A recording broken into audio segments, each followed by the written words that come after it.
Tengo entre manos uno de los móviles más potentes del momento, lo cual por supuesto incluye sus prestaciones fotográficas. Estoy hablando del Samsung Galaxy S23, en concreto del modelo Ultra. Hace una semana se presentó toda esta gama S23 y de nuevo las cámaras vuelven a ser protagonistas de sus especificaciones.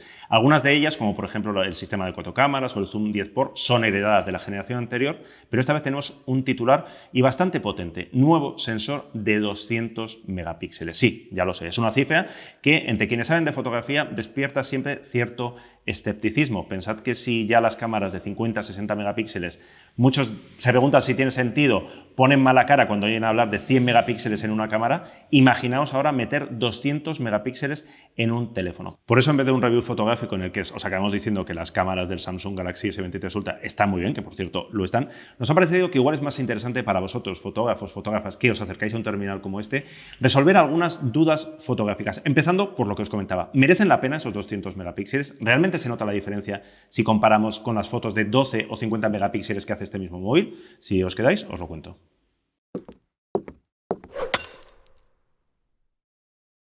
Empezamos con un resumen rápido, no me voy a enrollar mucho porque lo hemos contado 1000 veces, pero por si queda algún despistado, vamos a repetirlo. Resolución no es calidad de imagen, es decir, que una cámara, un móvil, lo que sea, genere imágenes de 200 megapíxeles, no significa que esas imágenes van a ser de mayor o menor calidad. Simplemente significa que esas fotos van a ser más grandes. De hecho, normalmente la resolución ha sido contraproducente, sobre todo en sensores pequeños, porque implicaba tener fotodiodos. Fotodiodos son las celulillas estas que van en el sensor y que capturan luz, muy pequeñitos, y eso nos daba problemas sobre todo en escenas o con mucho contraste, porque reduce el rango dinámico, o con poca luz, porque hace que el ruido se dispare y la imagen, la calidad de la imagen decaiga. Es verdad que eso últimamente ha cambiado porque gracias a la llamada fotografía computacional, parte de esos problemas han quedado resueltos, así que ya esa regla de 3 de más resolución igual a peor calidad en el sensor pequeño no siempre se cumple, pero bueno, es importante tenerlo en cuenta. Eso sí, lo que tenemos que tener muy claro, yo creo que todo el mundo lo tiene, también las marcas,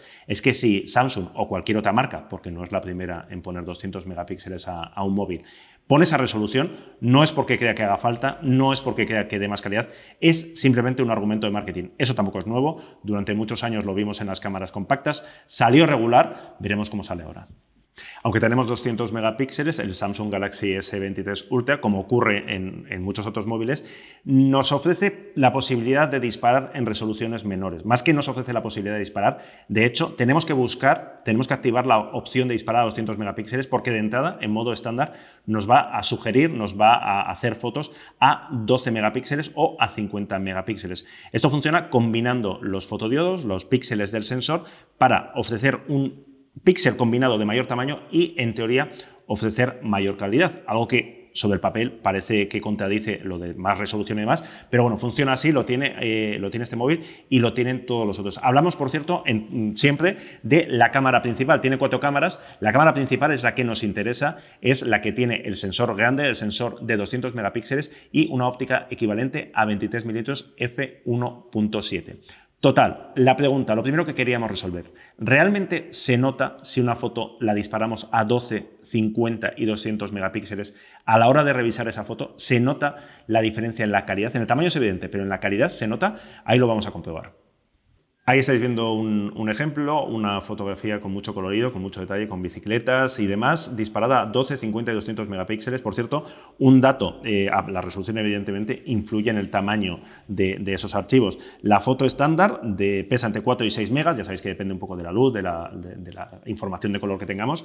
La de 50 megapíxeles rondan los 20 megas y si disparamos a 200 megapíxeles, tened en cuenta que cada foto va a ocupar entre 40 y 50 megas. ¿Vemos la diferencia? No os tengo que explicar mucho porque lo estáis viendo ahí. Efectivamente, hay una diferencia notable en el detalle, en la nitidez que tenemos en el salto entre 12 y 200 megapíxeles. En la pantalla del teléfono, todo se ve bonito, pero si lo pasamos al ordenador y sobre todo empezamos a ampliar, nos vamos al 100%, bueno, ya se ve que la foto de 12 megapíxeles no llega al nivel de detalle, no podemos leer las letras, no podemos leer ese detalle fino que podemos ver en la foto de 200 megapíxeles. Las diferencias, eso sí, son bastante más sutiles si comparamos la de 50 y 200 megapíxeles.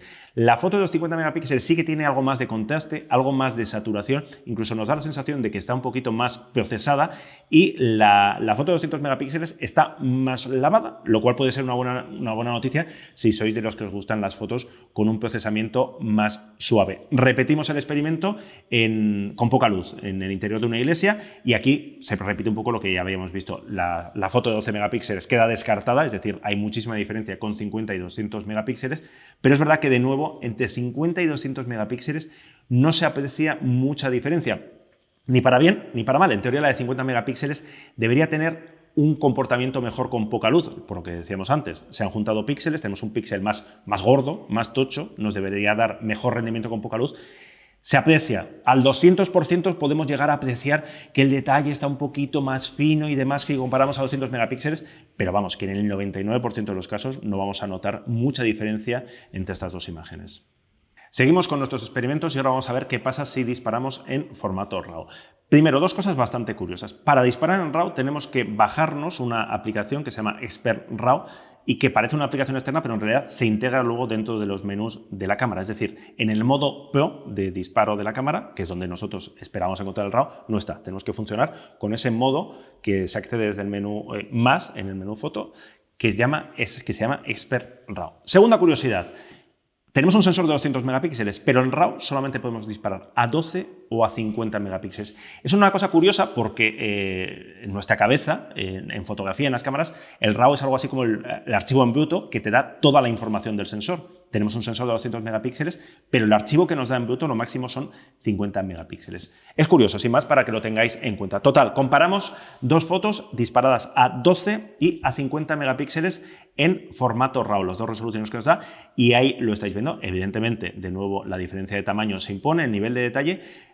Son fotos algo más suaves, menos saturadas, menos contrastadas. Los colores son más suaves que lo que teníamos antes. Seguimos con la foto de la bici con las paredes detrás.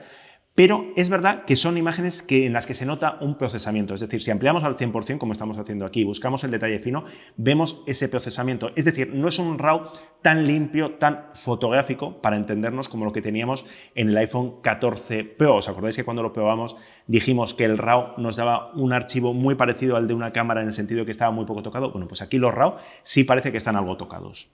Otra prueba más, porque esto, una vez que te pones a probar cosas, no puedes parar de y bueno, y si comparamos un JPEG de 200 megapíxeles con un RAW de 50 megapíxeles, hay diferencia, de nuevo, ahí lo estáis viendo.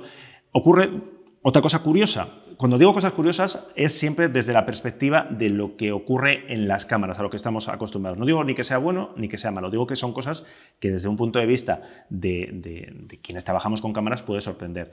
¿Qué nos encontramos? Nos encontramos con que efectivamente el RAW tiene menos contraste y tiene menos saturación, se nota mucho en los colores, pero curiosamente el RAW en el detalle aparece más procesado que lo que tenemos en el JPEG de 200 megapíxeles. Es decir, da la sensación de que esa imagen en bruto menos tocada es más ese JPEG de 200 megapíxeles que el RAW.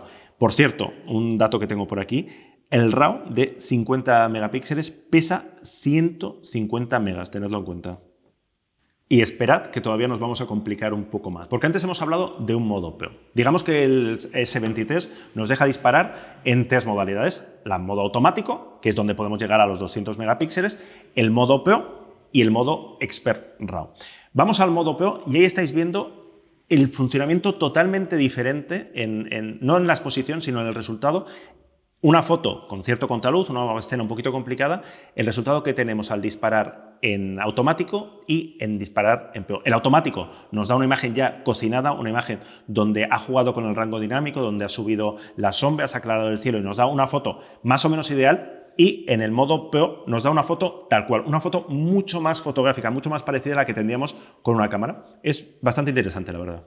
Y sí, de esto también tengo comparación. He hecho la misma foto a 50 megapíxeles, ya sabéis, la única resolución compartida por los tres modos, en modo auto, en modo Pro y en Expert RAW, y ahí estáis viendo las diferencias. De nuevo, ocurre lo que decíamos antes, la imagen menos procesada, la imagen menos tocada en todos los sentidos, es la que está en modo Pro. De hecho, está menos procesada incluso que el RAW, lo cual nos lleva a una última comparación, porque si no esto va a ser un auténtico lío. ¿Es mejor un Pro una foto disparada en PO a 50 megapíxeles o una foto en auto a 200 megapíxeles. Ahí tenéis también las diferencias. 200 megapíxeles se impone a nivel de detalle fino y en modo PO tenemos una imagen más, pues eso, más sin tocar, pero es verdad que a poco que toquemos un poquito los ajustes, el contraste, la saturación, vamos a acabar llegando a una imagen con esa imagen, con esa sensación, con ese procesamiento que tenemos en 200 megapíxeles. En cualquier caso, Samsung, ven, escucha, integra el RAW en modo PO porque esto es un auténtico cacao. Yo ya sé que la mayoría de usuarios no se van a meter en estos líos, que van a disparar en auto, que van a disparar a 200 megapíxeles y que no van a llegar a este nivel de probar cosas raras como nosotros. Pero los usuarios avanzados, quienes se acerquen al S23 pensando en sus prestaciones fotográficas y quieran obtener el mejor resultado, yo creo que van a estar un poco perdidos entre si disparo en RAW, disparo en PO, porque uno está procesado. Así que yo creo que la solución sería, en el modo PO, ofrece una captura en RAW y en JPEG y listo. Vamos ahora con otra duda fotográfica que no sé si vosotros la habéis tenido, pero yo cuando tuve este móvil, este terminal entre manos, fue lo primero que me pregunté. Hemos dicho que teníamos cuatro ópticas, un ultra gran angular, un gran angular, que sería la principal de 200 megapíxeles, y dos teleobjetivos. Tengo aquí la chuleta, uno de ellos de 70, equivalente a 70 milímetros f2.4 y otro, un tele muy largo, de 230 milímetros f4.9. Primera curiosidad. Los dos utilizan sensores de 10 megapíxeles. Lo he revisado en todas las especificaciones oficiales que he encontrado y los sensores son de 10 megapíxeles, pero curiosamente las imágenes que nos da son de 12 megapíxeles. Los magia de la fotografía computacional, un dato que a la mayoría le dará absolutamente igual, pero bueno, un dato curioso. Total, ¿cuál es la pregunta que yo me hice? Vamos a ver, si tenemos una imagen de 200 megapíxeles, que evidentemente una de sus ventajas es que podemos recortar, podemos reencuadrar muchísimo, ¿no será mejor disparar a 200 megapíxeles que utilizar un sensor más pequeñito de peor calidad con 230 milímetros? ¿Qué pasa si comparamos un recorte de 200 megapíxeles con ese teleobjetivo? Evidentemente, la focal, la profundidad de campo van a ser diferentes, pero ¿y la calidad? Ahí lo estáis viendo, sobre el papel nuestra teoría era estupenda, de no, disparo a 200 megapíxeles y recorto, pero ahora la verdad 230 milímetros se imponen. Aunque el sensor sea pequeño, aunque solo sean 10 megapíxeles subidos a 12, el recorte que podemos obtener en una imagen tan extrema como esa que estáis viendo, aparte de que evidentemente si tenemos un poco de cambio de luces y sombras, la exposición no va a ser lo mismo para una escena tan amplia, disparada con un 23 milímetros, como para una escena mucho más corta, mucho más definida como un 230 milímetros, ahí estáis viendo que no puede competir una cosa con la otra. Y hablamos ahora, y terminamos ya, del zoom. Hemos dicho que tenemos 230 milímetros, pero uno de los puntos fuertes, uno de los puntos que en su momento más se han publicitado del Galaxy S23 y ya pasaba en la generación anterior, es que ofrece un zoom digital de hasta 100 por. Evidentemente, esto, nadie que sepa un poco de fotografía sabe que esto no cuela, es decir, los zoom digital llegan hasta donde llegan y no podemos llegar hasta 100 aumentos. Es verdad, eso sí, ya estáis viendo un experimento que hice, que estaba yo un día por el barrio, por la calle, y había luna llena y pensé, anda, a ver qué pasa. Pues ahí estáis viendo la escala desde en los 13 milímetros hasta el 230 milímetros, que sería el zoom 10 por, y a partir de ahí empieza la diversión y empieza la magia del zoom digital a 30, a 60 y hasta 100 por. La imagen de la luna es bastante espectacular y os aseguro que cuando se ve en pantalla y cuando lo ve gente pues que no le da absolutamente igual estos rollos del zoom digital, alucina y flipa con que con el móvil hayas podido sacar esa foto de la luna. Si la amplías, pues no tiene detalle, está movida y demás, pero bueno, es pura magia. Volvemos al mundo real, no fotos de la luna. ¿Sirve de algo ese 100 por? Ahí estáis viendo un recorrido del zoom.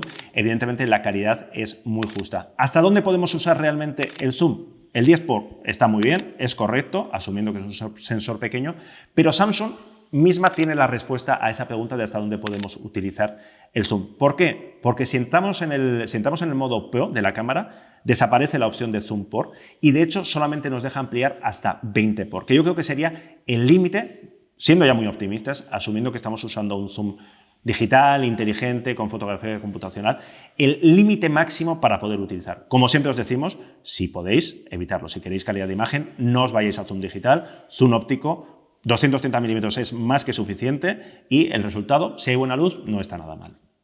Y si habéis llegado hasta aquí es porque realmente os interesa mucho la fotografía móvil y queréis exprimir al máximo el Samsung Galaxy S23 Ultra. Así que tengo tres consejos para vosotros. El primero de ellos es os lo acabo de dar, no uséis el zoom digital, usar las focales reales. De hecho, ni se os ocurra, esto es válido para cualquier móvil, usar las focales intermedias. Siempre hablamos de zoom, pero ya sabéis que lo que en realidad tenemos son 4 focales fijas, 13, 23, 70 y 230. Lo que ocurra en medio de esas focales, olvidaros de ella porque la calidad baja.